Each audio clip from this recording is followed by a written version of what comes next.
Mi nombre es David Dueñez, con mi compa aquí, Gabriel Montoya. Esta es la Living Ring Radio. Nosotros vamos a hablar en inglés y Jorge va a hablar en español, ¿ok? George, first off, tell him congratulations on his win Saturday against Jorge Linares, ¿ok? No, muchas gracias a ustedes. Gracias a Dios y a toda la gente de Estados Unidos que me siguió. Y bueno, muy contento, disfrutando de la victoria y preparando lo mejor para la próxima. He thanks everyone and all his followers, and you know, he's hoping for the next fight, waiting for the next fight. You know, my question first is, I guess everybody's wondering, his last name is Thompson. Where did that come about? How did he get that last name? You know, because it threw off a lot of fight fans in the beginning. El apellido viene de mi abuela. Mi abuela llega a la ciudad de Belice cuando antiguamente Belice era una ciudad inglesa. Es de apellido Thompson. Nosotros venimos de Inglaterra. Y bueno, mi papá actualmente todavía sigue siendo beliceño. Y bueno, yo orgulloso de tener las dos sangres. Tener la sangre de México tanto como la de Belice. He says that it actually comes from his grandmother, who was born in Belize, and you know, he's Mexican and he's from Belize, so he has the two nationalities because of his father. Obviously, he has kind of shocked the world. You know, Jorge Linares was supposed to go over there and handle his business and get his rematch with DeMarco. The fight plan, that it seemed to me, was not have any respect, any fear, and just attack him. Was that the game plan? Because that, to us, that looks like it looks to us that's what it was for him to do. No, efectivamente. Primero, efectivamente, yo iba de víctima, inclusive lo dije desde un principio. Ellos creen que yo iba a perder, que yo iba por orgullo, pero no. Yo creo que demostré, entrené para ganar, lo demostré, y bueno, ahora sí que ustedes fueron los que vieron que yo tenía muchas ganas de salir adelante, mucha hambre, mucho corazón, y bueno, gracias a Dios las cosas salieron, y bueno, yo muy feliz con la gente de México, con las personas que hoy en día creen en mí a base de mi trabajo, y bueno, no tengo palabras para expresar la emoción que hoy tengo. ¿El plan de ataque, ustedes trabajaron en ese plan o fue algo que tú, cuando empezó la pelea, decidiste de hacer? No, al contrario, yo soy un poco nervioso en la pelea en mi casa, con mi gente, tanto con mi familia como con todo mi país y mi estado, que que tanto quiero. Me generó un poco de presión. El plan de trabajo siempre fue ir hacia atrás. Creo que en el segundo round, cuando lo empiezo a hacer, las cosas empiezan a tranquilizarse y a servirme un poco mejor. Él en el primer round me agarra muy bien, me tambalea, pero gracias a la preparación física que tuve, me logro recuperar en pocos segundos. He said that, you know, obviously he knows that he was supposed to be the victim that night, but he came very well prepared, and you know, he was a little nervous fighting in front of his home crowd, and he said that actually the plan was to fight going backwards, and that, you know, he actually got hurt in the first round, but he came back strong in the second round, and you know, he started feeling a lot better, having more confidence, and he just kept coming forward. I'd like to know more about you. You know, I don't even know how old you are. It doesn't say anything on BoxRec. How did you first get involved in boxing? Where did this come from, and how did you get to this point? Antes que nada, le mando un saludo a Gabriel. Agradezco la oportunidad de estar en tu programa. Yo provengo de Chetumal, de la capital de Quintana Roo, donde proviene la gente maya, la gente que vive en la capital, que trabajamos de cosa exterior hacia el turismo, donde la gente es honrada, trabajadora, y bueno, yo creo que de ahí proviene el hambre de Sergio Thompson, una persona que empezó siendo nadie y que hoy en día que le gana a un grande, todo el mundo lo voltea a ver. He comes from a city called Chetumal, which is in Quintana Roo, is in Cancun, and he's actually descendant of the Mayans, and you know, he's never had anything. He was very hungry, and you know, he just took advantage of the big opportunity they gave him against a pretty good fighter. You fight very often. You had that loss in your second loss in late 2010, but since then you fought now 8 times in a row. Do you attribute that activity? You fought I think 6 times last year in 2011 to having you prepared for this moment. It didn't seem like you seemed very ready and not that tight heading into the fight. Claro, yo creo que la actividad me hizo no perder la distancia, estar siempre en constante entrenamiento. Yo no me gusta pelear sin haber entrenado antes, siempre lo hago con un previo entrenamiento, y como tuve la fortuna de haber noqueado, hice 8 peleas el año pasado, tuve la fortuna de haber noqueado a 7, entonces, y fueron entre el primero y el segundo round, entonces, como no salía golpeado ni nada por el estilo, entonces podía al siguiente mes volver a pelear. Entonces, estuve en constante entrenamiento y yo creo que eso fue lo que me llevó hacia el triunfo ante Jorge Linares. Yeah, he says that he definitely attributes the fact that he came well prepared to him fighting often. He said that he actually knocked out, I believe, 7 of his last 8 opponents in the early rounds, first or second round. So he said he really hasn't been punished a lot. He hasn't been worn out. So he's in constant training. He said he would not take a fight unless he's well trained. The thing that really got me about his record and looking back over it, because I think everyone underestimated you, is your first loss to Aziel Gonzalez in 2009. It was a close loss, and it looked like a fight that you should have won. But now I look, in 2011, last year, in October, you knocked him out in 7 rounds. What was the difference? What did you learn from that, and how did you change as a fighter from that first loss to knocking him out? Existió indisciplina de mi parte. Desgraciadamente comienzo a entrenar en un gimnasio donde tengo todo de lujo, conozco a empresarios de Cancún, donde me empiezan a invitar a fiestas, comidas, me despego un poquito de los gimnasios, y lo último que me pasó fue que me metí al sauna a bajar, peleaba yo en pluma, me metí a bajar yo 2 kilos, yo realmente soy pluma, y para final con Jorge tuve que invadir 2 categorías. Entonces me meto al sauna y salgo y me baño y me da una gripa tremenda el día de la pelea, y desafortunadamente pierdo contra Sergio González y me quita el invicto. Pero bueno, yo soy de las personas que sé perder, que sé cuando perdí, y si después vieron que yo perdí, pues bueno, yo sentí que la pelea la tuve ganada, me sentí un poquito cansado entre el 5º y 6º round, y ya no pude. Ya no tenía la misma precisión ni la pegada hacia los 10 rounds. ¿Y qué hiciste diferente en la segunda pelea? La segunda pelea me preparé mejor. Tengo un gran equipo. Actualmente tengo 3 años y medio viviendo en la Ciudad de México, donde hay muy buen boxeo, hay muy buen nivel y sobre todo hay muchísimos sparring y peleadores. Y bueno, creo que de año y medio para acá yo he despuntado ante otras personas que yo he peleado. He says in the first fight, he was training in a gym in Cancun, and it was a very fancy gym. He knows a lot of the people from the hotels. He was really not taking it serious. He was doing a little bit partying, and he said the biggest mistake that he made is he went into the sauna, and then right after he came out of the sauna, he took a shower, and then he caught a cold.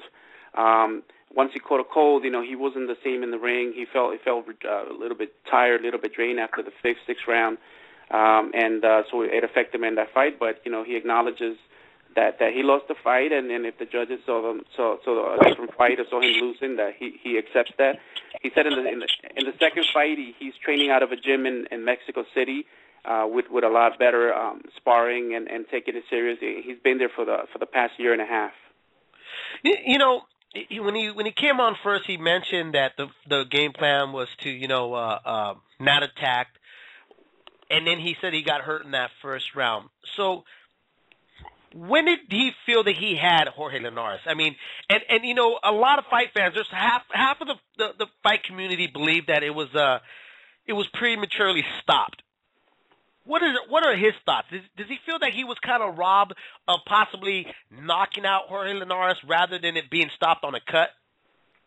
Antes que nada, pues en sí, él me tira los jabs, cosa que trabajamos en el gimnasio, lo estudié bien, logro conectar a la derecha y veo que realmente yo por naturaleza siento mi pegada, que lo logro conectar con precisión, con muy buena puntería y fuerza, y simplemente lo que hice cuando lo vi mal fue intentar rematarlo. Entonces ya no lo dejé escapar.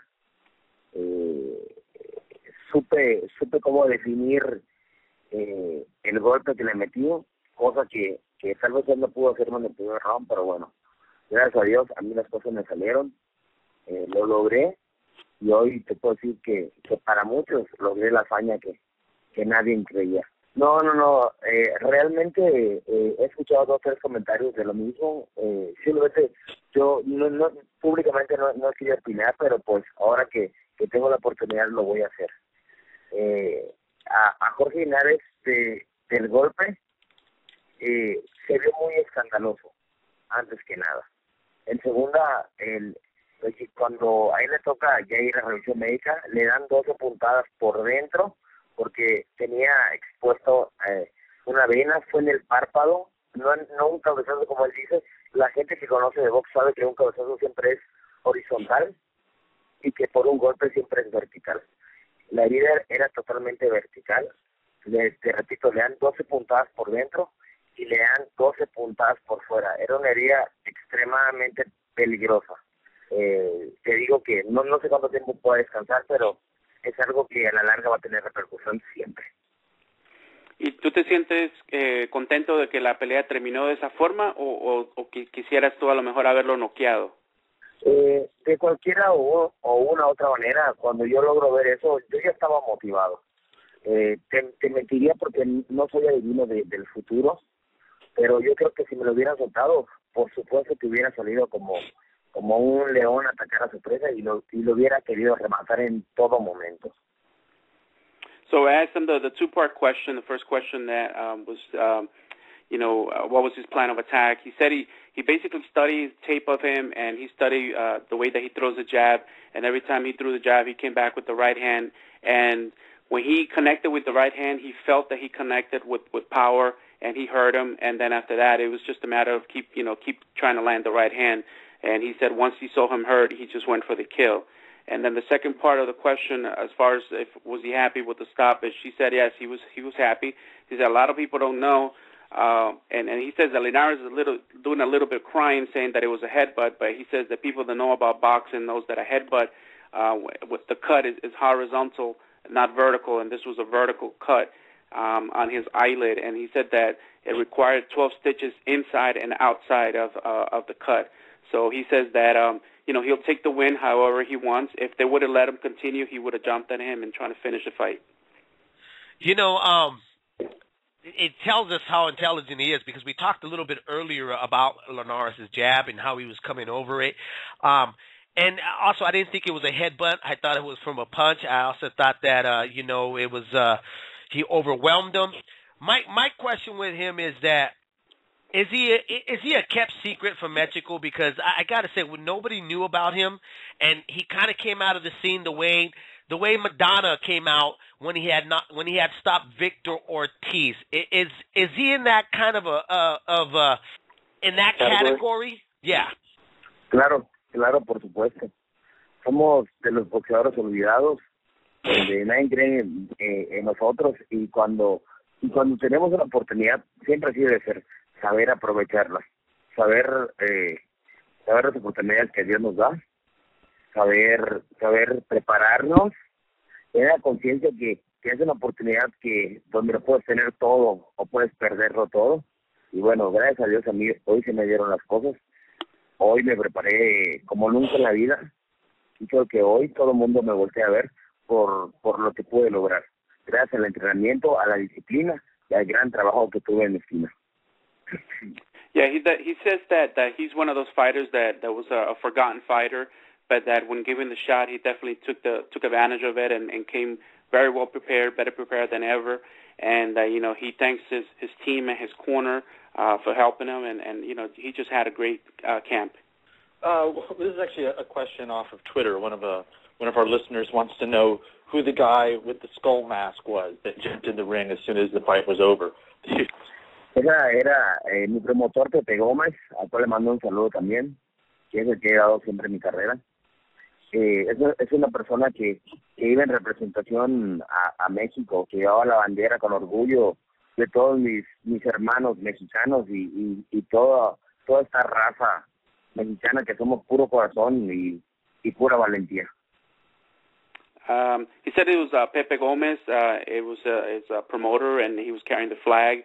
And they're just very proud of their Mexican heritage and carrying the flag, as high as you can. Now, I'm curious. The WBC has ruled it was a semifinal eliminator. They're now saying they're just going to give you a higher ranking. They're not going to give you the title shot. What are your thoughts on that? Realmente respecto a eso, estoy totalmente deslindado. Hasta donde sé yo, la oportunidad está. Estamos planeando la fecha, mi apoderado y el apoderado de Antonio de Marco, que es Antonio Lozada y Terry Shaw. Y estamos confirmando la fecha. Eso es totalmente mentira de que la oportunidad no estaba así. Yo te puedo decir y te puedo asegurar que ayer comí con José Solemán y el gobernador del estado de Quintana Roo, quien él quiere traer la pelea a México, Quintana Roo, al lugar donde yo pertenezco. Quiere que la pelea sea aquí y te digo, nosotros tenemos planes. Estoy totalmente confundido. Igual, ahorita que me lo dices, me quedo anonadado y bueno, por lo que sé querían que yo peleara con Jorge Gamboa, pero te digo, te puedo decir que si mi organismo, que es el Consejo Mundial de Boxeo, que es el WBC, quiere que yo realice otra hazaña, créeme que con el hambre que tengo lo puedo lograr. He said he's a little bit confused. He actually had dinner with the governor of Quintana Roo and Jose Suleiman last night, and he was told that they're actually working with the Marcos people, Lozada, on making the fight and bringing the fight to Mexico. So he's a little bit confused. He says it's the first time he hears about it, but as far as he knows, he's going to fight for the title. Another name that they mentioned was Jorge Gamboa as a possible opponent, and he said he's ready for anyone, and he'll try to fight the same way that he fought Linares. So he does expect that he will have a big fight. That's interesting. Well, I'll have to check with Jose on that. I got to know, how old are you?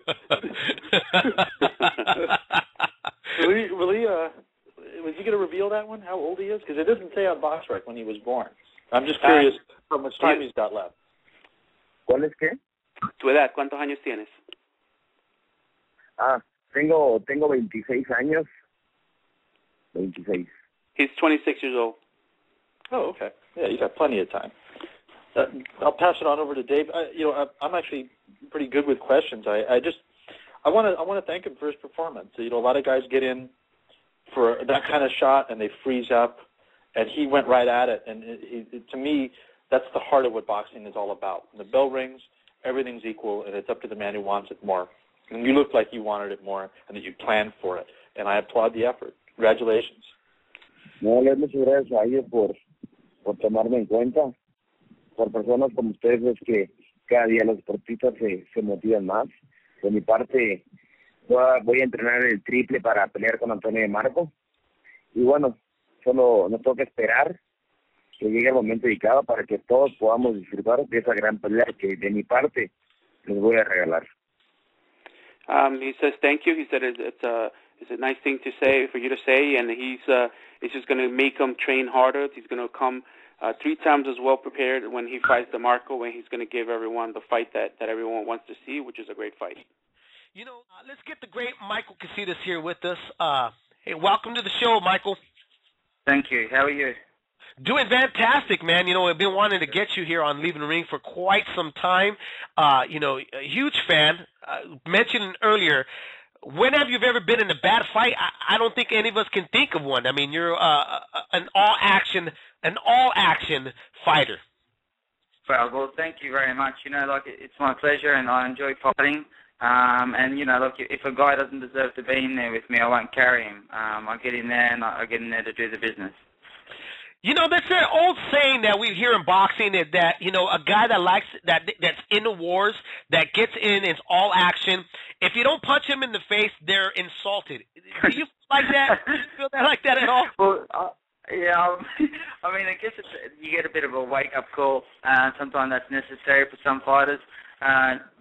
Because the fighter is born within someone, and it's often just you get a good whack, and you're like, okay, now the fight's on. Like nice guys out of the ring, but when you're in the ring, you got to do the business. Absolutely. Cuts, blood, guts, and glory with you. When did you figure this out? When did you figure this out in your career that that's what you're all about? I mean, warrior. I mean, sum it up. Folks like to compare you to Arturo Gatti, and there's a reason behind it. When did you figure out? Look, I'm all balls and I'm all guts and I'm all glory. You know what? This might sound crazy, but I was actually 7 years old. I was watching Apollo Creed fight Rocky Balboa, and then it went on, and Rocky Balboa beat Ivan Drago, and I said, I want to be a champion. I want to be just like that guy. For the first 15 fights of my life, I was called Rocky. That was my name. And then when I came over to the States, that's when it turned into Katsidis the Great. So I would say that image, that warrior thing was sort of instilled in my mind from when I was 7 years old as an actual fact. Wow. That's funny. That is great. Oh, because now I know where it comes from. Yeah. One time everybody wanted to be Rocky. I mean, the only thing was that the only difference, Michael, was that when I got punched in the face, I got in the fetal position, so I wasn't Rocky. But it's terrible, right, guys? Like nobody likes it. Look, I hate training. I hate work, and I actually don't enjoy it when I'm in there. But it's that feeling at the end of the fight when he goes, I love you, and he says at the end, and he just feels so great, and that's what I feel like when I have a win, and that's what I'm aiming for. So I think that time's just about due for me come Friday the 13th. I'm really looking forward to this fight. You've changed up training camps for this. You decided to come work with your fellow countryman, Justin Fortune, which is interesting because you guys are opposites. He's kind of a dour guy, and you're a very bright and happy guy most of the time when you're not hitting somebody. How did that come about? How did that relationship begin? Oh, well, he's Australian. I think, a lot of Australians are generally that way, from my opinion. We're good blokes. But, look, me and Justin, we mesh well, and he fought. Look, he's got more hands-on experience and more training experience than anyone I've ever known. Like, he fought Lennox Lewis, and he trained Manny Pacquiao for 7 years. He trained Manny Pacquiao through all the tough fights. It's like he's the ghost because I never really hear him get recognition for training Manny Pacquiao. I mean, Freddie's done a great job as well. I mean, don't get me wrong there. But like Justin's got, I've questioned some things Justin does, and now I can feel the improvement from training with him. And he just says to me, 15 world champions, brother. And I thought, okay, he's trained 15 world champions, so he's doing something right. And not only that, the guy, he's fought all of his life as a heavyweight, and he's no taller than me. So that style is something just exactly I'm going to be able to do when I'm fighting at the junior welterweight now. Is it mainly, obviously you've got your mindset and a strong work ethic, definitely, just from watching you, and trying to train next to you. What does Justin bring to the table besides all that experience? Is it at this point just kind of tuning you up, changing little things here and there? I've been in a lot of wars. I've had a lot of battles, and I fought all the greats. You have Juan Manuel Marquez, and I had him on the back when I was just close to beating him. It was right there, but I just couldn't beat it. Just couldn't get over the line. There was a few occasions. Casamayor, I had that one in the bag as well. But I've got a very good work ethic. I've been very fortunate to be training with Brendan Smith from Toowoomba, throughout a lot of my professional career. And then I believe that Justin can put the final polish on the end there that I'm going to need and to make that that final difference that I'm going to need to beat these guys at the top. And look, there's a lot of great fights out there. Is this kind of the back end? I mean, you're 31. And you seem to be a pretty realistic guy. Is this the back end of the career? Well, you know, if you were talking to Marquez or Pacquiao, I think they'd be pretty offended right now. Very true. Very true. You know, because like he's 39, Katsidis, I mean, he's done. But you know, you got, you know, like these guys, you know, they go on. And some people have the head for it, and some people don't. You know, I've been fighting since I was 11 years old, and you know, this fight coming up will be a deciding factor for the remainder of my career, because I am 31. Whether I can carry that strength. I've found that in my later years here now, the guys have been able to stand up on the ropes and take my punches. I don't believe that will be the case come Friday the 13th. Now, fighting at 140 pounds, I'll be able to demonstrate the strength that I carry into the ring. You're fighting big guys too. Oh, sorry. Go ahead, Dave. I was gonna mention to Michael was that a lot of fight fans right now on Facebook and on our email and on Twitter, they're just basically they want to just relay a message to you, which is thank you. Thank you for the way you come in. Thank you for the way you fight, and pretty much thank you for always just leaving it. You know, you always want to kind of leave it in the ring, which is what we model ourselves here on the show. The name of the show. You don't want to leave it with the judges. Let me ask you something here about Robert Guerrero, who was a guy that you got in, a guy that decided to go toe to toe with you. Sometimes, Michael, do you sometimes think that maybe you're a little too gutsy? Maybe you should do a little bit more boxing than decide to try to knock somebody out? Well, first of all, thank you for those comments at the start. That made my heart very warm. Thank you. It's good to be appreciated. As far as Guerrero is concerned, you know, yeah, there is a couple of things there. Like, I was a guy that, you know, kept coming forward, and I was that guy. You know, that guy who would just keep on coming straight, didn't change his angles, didn't move his head, and I'd just be right in front of him, and it was just a typical thing, get a rangy guy and move off on the angles and then wait for the... That seemed to become like, you know, the way to beat Katsidis. You know, but that's not the case anymore. And then in saying that, in my defense against Guerrero, the only reason why I took that fight is because I believed that I could knock the guy out. But you know, I had no sparring for the fight. I suffered a cut early on in the camp. You know, but like I'm not one of those guys that carry excuses around. So, you know, I've got to make these final changes. That's another fight there where if you look at the fifth round of that fight, I hit him a couple shots to the body, Guerrero bent over, then I went 2 shots to the head, and then the referee stepped in and called it a low blow. That was not a low blow, but after that it was a low blow. Right. You know, there's a lot of things in these fights. I believe that was the point there where I was meant to win that fight. And there's a lot of things in a lot of fights where, for example, if Marquez stayed down when I dropped him in the third, you know, we wouldn't be having the same conversation now. We'd be looking at different things. So, you know, this is why I reiterate, it's very important. I'm here with Justin. He makes the final touches on it. And, you know, I'm here. I'm in America. I'm living the dream. I'm doing what I love doing, and I'm going to make the most of it. Have you always been, you know, I've just been watching you spar over this camp. Have you always gotten in with guys that much bigger than you? Do you prefer that, or is that something that's risen as you've risen in weight? The guy, sorry, say that again? Like you've sparred a guy that's like a 160. You've been sparring a welterweight kid that's really tall. Yeah. Have you always sparred guys that were bigger, or have the guys gotten bigger as you've gone up in weight? No, look, you know, I don't know. Like I mean, the guys that have been pretty big, the guys that I've been fighting lately. Yeah. You know, but like I don't. You know, look at Roberto Duran. I think everybody has different body types.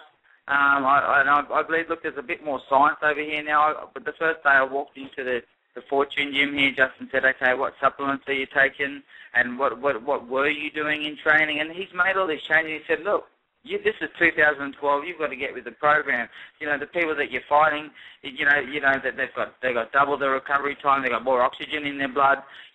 Things like that, and they're moving off in their angles. And they're not just standing in front of them going all out like that. You need to make a few changes, and these are the adjustments I think is going to make the factor. I've just finished off doing 16 rounds, just playing around, just enjoying what I'm doing in here, and I'm finished. And just as I made this call here today, I was looking on thinking, geez, I'm looking in good order right now. And, this is probably, the first time for a while since I felt really good before a fight. So, I'm talking the talk here, but, I'm really looking forward to the fight coming Friday 13th.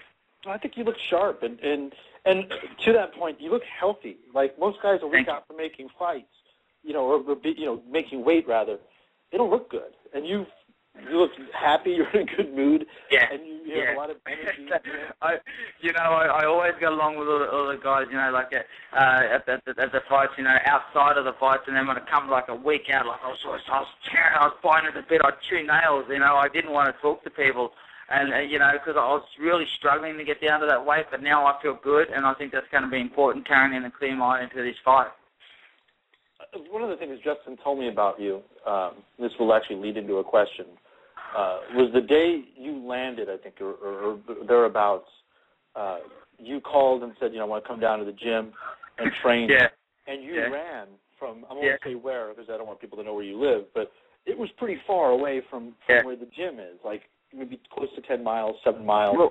Well, I said I was coming, but I think it was I said I was coming, but I think it was a few weeks ago. I was telling him, I said, look, I'm not going to have a car because I've just got there. I'm on foot, and then I asked him where the gym was. He told me, and I put it in my phone, and I was like, oh, okay, this is 16 miles, no worries. So I ran the training, turned up and did it. He goes, where do you live? Oh my God.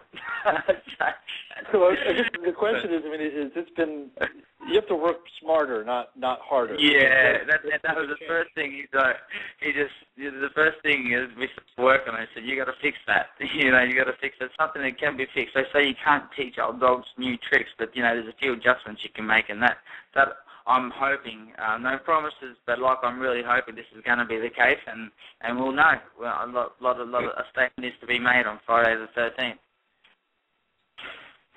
What do you know about this guy that you're fighting, Albert Mensah? Yeah, look, he's a WPBF world champion. We're not fighting for that title. We're fighting for the IBF international title. Look, a lot of the African fighters, this guy's from Ghana, there's not a lot on them, really, especially if they're based out of there. He's only just of late been based out of America, so there's not a hell of a lot of footage on him, but he's got an impressive record. He's only had 2 losses. He's an experienced guy, so I'm just going into this fight for, hey, I'm going to be fighting the best out there, always have. It's not going to make a difference. I'm going out prepared for, a tall, rangy fighter. I can expect, he's going to get on the run at some point. He might try and put me on the back foot, but, I'm happy if he wants to stand and fight. But I'm expecting that he's going to want to move a box. And the Ghana fighters are a trip.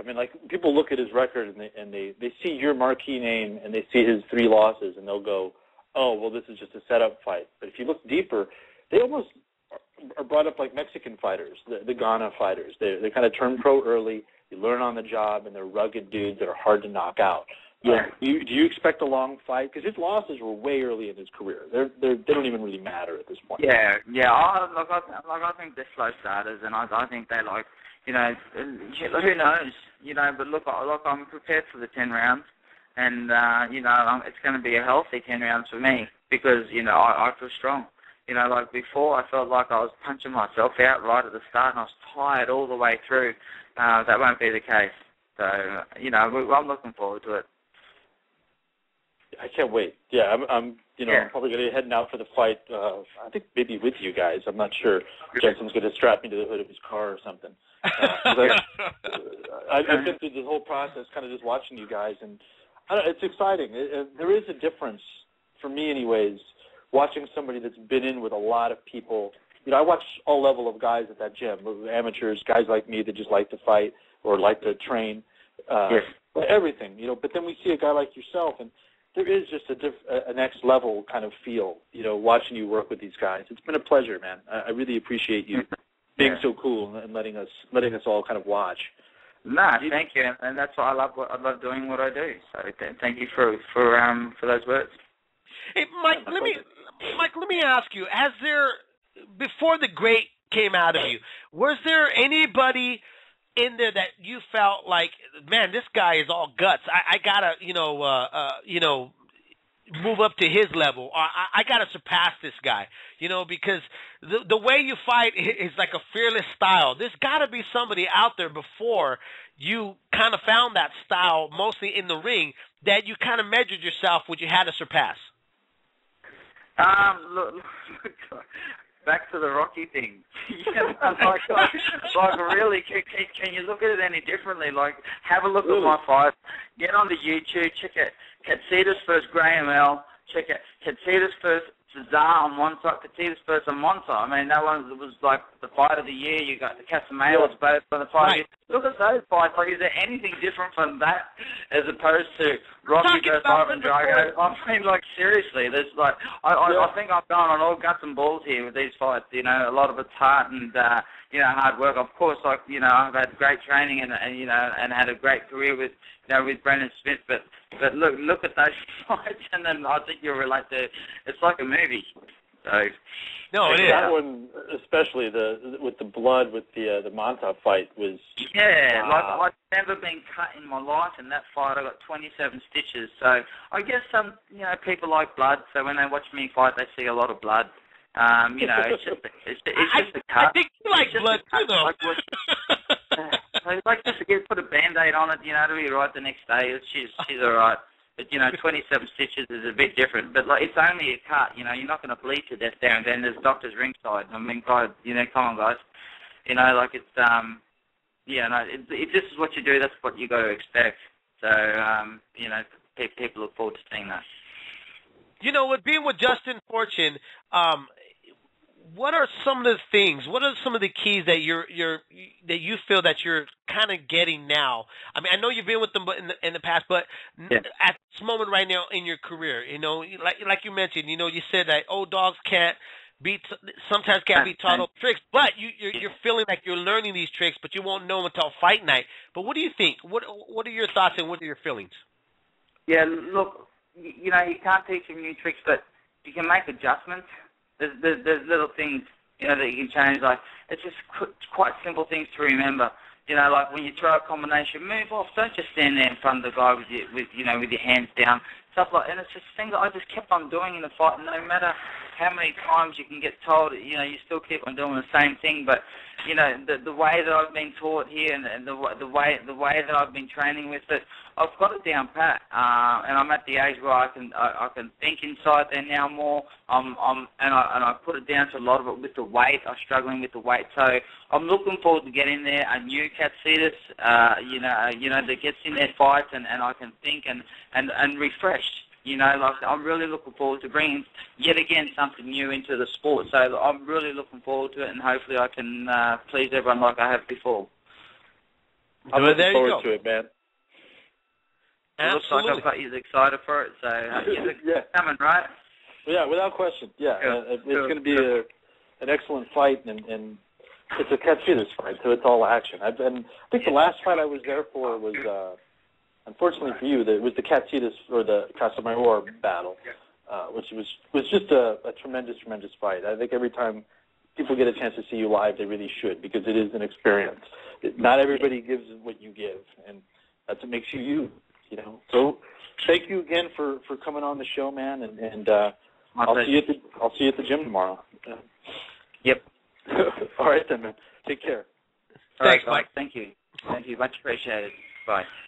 That's Michael Katsidis, who will be fighting on Friday Night Fights next weekend at the Hard Rock Hotel and Casino in Las Vegas, Nevada. Stopping by to share with us. That is hilarious, the Rocky thing. It is. Was Rocky. It is. I think that's the funniest thing I've heard in a while. I'm here, and I'm here with a special surprise guest, the middleweight champion of the world, Sergio Martinez. Welcome to Leave It in the Ring. Hola, ¿qué tal? Hola, ¿cómo estás, Sergio? ¿Qué tal? ¿Cómo le va? ¿Con quién hablo? David Dueñas, y ya tienes a Gabriel Montoya. Nosotros vamos a hablar en inglés y George Jiménez, él va a hablar en español, ¿ok? Perfecto, estupendo, aquí lo espero, muy bien.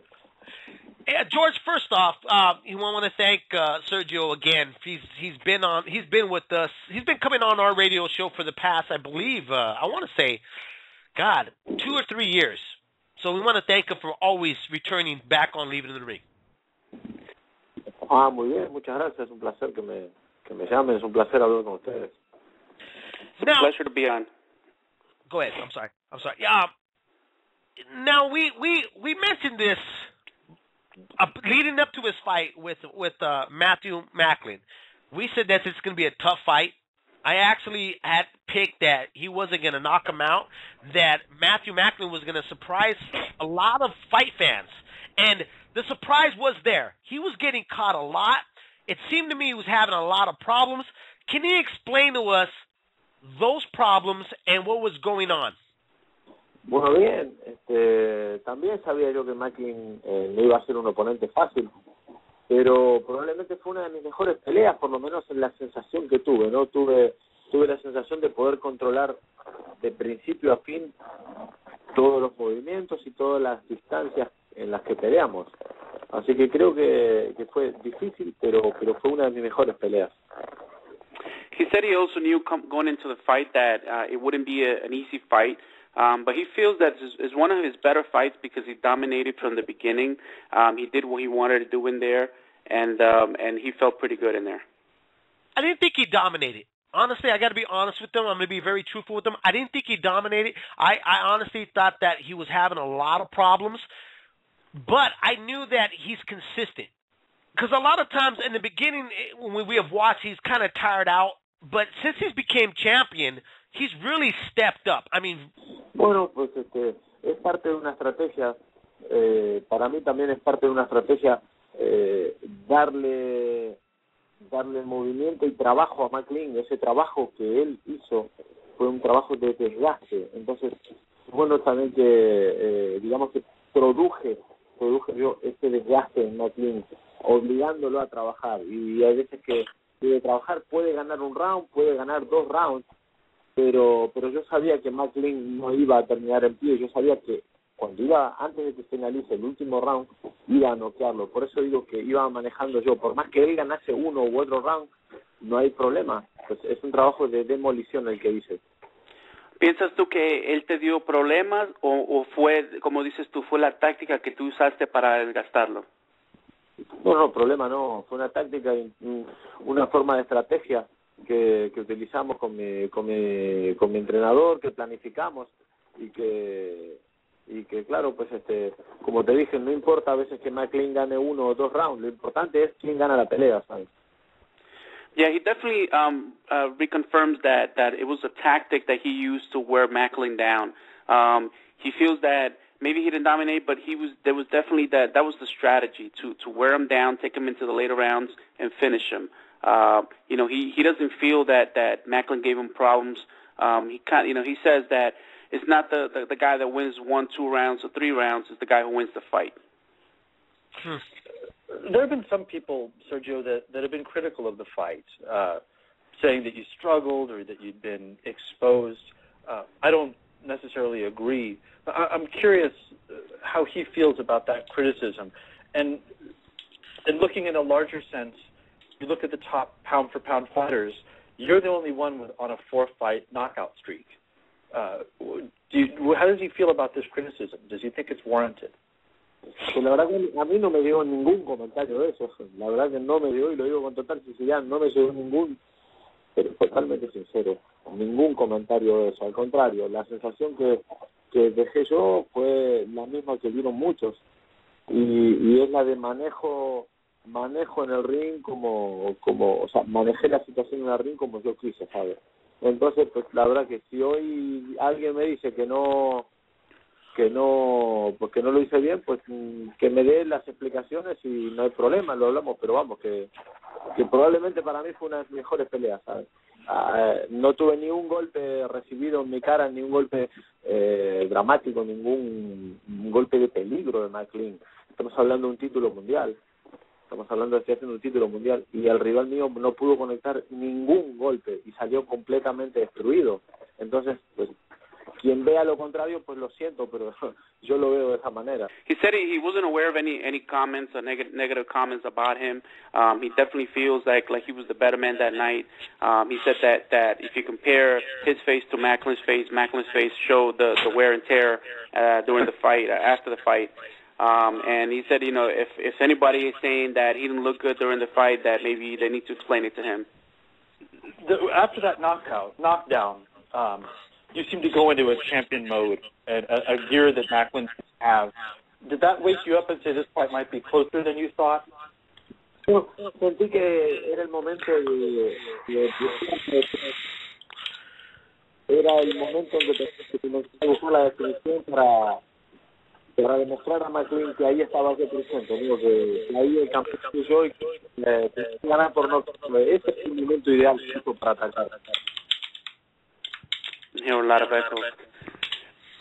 He says that he wanted to show Macklin that he was there and that he wanted to finish him and definitely know that he was the champion and he didn't go anywhere. He was present. I want to first tell him that I'm a little upset that he took my body. He used my body on the ESPN body, and I wasn't happy about that. I'm just kidding. David dice que está un poquito molesto contigo porque usaste el cuerpo de él en la revista de ESPN y que no le pediste permiso. Hicieron un buen trabajo de Photoshop, sí, fue un excelente. They did a good job in photoshopping. They did. No, we announced you having you're a surprise guest. We didn't announce it, and immediately a lot of women are they're so receptive to him. How has that changed? I know that regardless, but this guy obviously had no problems getting women, but now getting the fame, how has it changed him? Has it affected him? And did it affect him? Because there are some people that think that it has affected him, and that's why we saw some of the results with the Macklin fight. La fama, no creo que sea famoso yo, la verdad, no. La fama es algo efímero, ¿no? Es algo que para mí, según mi punto de vista, pues que no existe, qué sé yo, no sé a qué le podemos llamar fama, ¿no? Pero vamos que no sé, sinceramente no comprendo muy bien la gente que por ahí es conocida, pues que se olvida de quién es realmente, ¿no? Se olvida de su propia identidad, pero vamos que en mi caso, pues bueno, yo sigo siendo el mismo tipo de siempre. Yo no sé quiénes son esos que critican, a ver si dan la cara algún día y me lo dicen de frente como corresponde, ¿sabes? Yo no creo, vamos, tengo 37 años ya, no soy un niño para creer en cuentos de hadas, ni en Santa Claus, ni en lo que es la fama, ¿sabes? Well, he feels he's saying that he's still the same humble person, that he doesn't feel that he's famous, and he just doesn't feel like that. He doesn't know where that comes from. And also to the people that criticize him, he wishes that they will just come forward and tell him he doesn't feel that he's slipping. He said he's 37 years old. He doesn't feel old. Just to let him know, we don't think he's slipping. We honestly feel that he's one of the best fighters in the world. But these are the questions that honestly the fans want to know, and we have to ask. So we just hope that he doesn't feel disrespected. And I have a follow-up question to that, okay? Claro, no, si yo entiendo, por eso digo yo que pues la gente pues por teléfono es muy oculto tras un nickname de internet, es muy fácil criticar o buscar los errores en alguien, no sin dar la cara. Pues yo digo, pues mire, yo subo un ring, doy lo mejor de mí y hoy en día estoy entre los 3 libra por libra, ¿sabes? Y para eso pues yo no sé cómo explicarlo. Yo hasta que no sea el mejor pues no me voy a considerar un gran boxeador, ¿sabes? Solamente sí que me considero un gran trabajador. No, he definitely understands that it's not our opinion, and he said it's very easy to criticize when you're online hiding behind a nickname and on the phone. He definitely feels that he's one of the best 3 fighters in the world, pound for pound, but he's not going to stop working until he's the best pound for pound, and he's going to remain humble and working hard. Jose Sulaiman said that Julio Cesar Chavez Jr. will beat you here on Leaving in the Ring. What is his thoughts?